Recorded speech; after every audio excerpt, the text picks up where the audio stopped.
शुरू अल्लाह का नाम लेकर जो बड़ा मेहरबान निहायत रहमान। मैं रोजे क़यामत की कसम खाता हूँ और नफ्स लव्वामा की कसम खाता हूँ कि सब लोग उठाकर खड़े किए जाएंगे।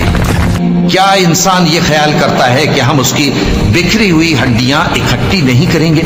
जरूर करेंगे, और हम इस बात पर कादिर हैं कि उसकी पोर पोर दुरुस्त कर दें। मगर इंसान चाहता है कि आइंदा भी खुद सरी करता चला जाए। पूछता है कि क़यामत का दिन कब होगा। सो जब आंखें चुंधिया जाएं और चांद गहना जाए और सूरज और चांद जमा कर दिए जाएं, उस दिन इंसान कहेगा कि कहां है भागने की जगह? कहीं नहीं, कोई जाए पनाह नहीं। उस रोज तुम्हारे परवरदिगार ही के पास तुम्हें जा ठहरना है। उस दिन इंसान को जो अमल उसने आगे भेजे और जो पीछे छोड़े होंगे सब बता दिए जाएंगे।